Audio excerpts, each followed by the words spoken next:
તો કચ્છના વાતાવરણમાં પણ પલટો આવ્યો છે। હવામાન વિભાગની આગાહી પ્રમાણે કમોસમી વરસાદ ખાબકી રહ્યો છે। નખત્રાણા તાલુકાના ઢોરા વિસ્તારમાં કમોસમી વરસાદ ખાબક્યો છે।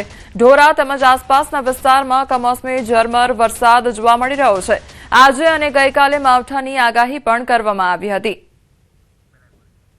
તો કચ્છના દ્રશ્યો સામે આવ્યા છે કે જ્યાં કચ્છના વાતાવરણમાં પણ પલટો જોવા મળ્યો છે। તો ઝરમર વરસાદ જોવા મળી રહ્યો છે। માવઠું ત્રાટક્યું હોય તે પ્રકારની પરિસ્થિતિ સર્જાઈ છે। તો ભર શિયાળે અત્યારે ચોમાસા જેવો માહોલ જોવા મળી રહ્યો છે। તો કચ્છના નખત્રાણા પંથકના આ દ્રશ્યો સામે આવ્યા છે। હવે વાત કરીએ દ્વારકા વિશે। તો દ્વારકા જિલ્લાના વાતાવરણમાં પણ પલટો જોવા મળ્યો છે।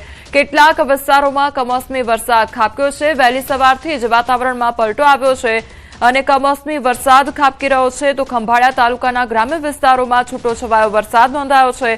કમોસમી વરસાદના કારણે ખેડૂતોની ચિંતામાં વધારો થયો છે। જીરું, ચણા, ધાણા, ઘઉં સહિતના પાકને નુકસાન જવાની ભીતિ સેવાઈ રહી છે। ખેડૂતોમાં અત્યારે ચિંતાનો માહોલ જોવા મળી રહ્યો છે, કારણ કે ભર શિયાળે અત્યારે ઝરમર વરસાદ ખાબકી રહ્યો છે। તો વરસાદ વરસવાને કારણે પાક નુકસાની જવાની પણ ભીતિ સેવાઈ રહી છે।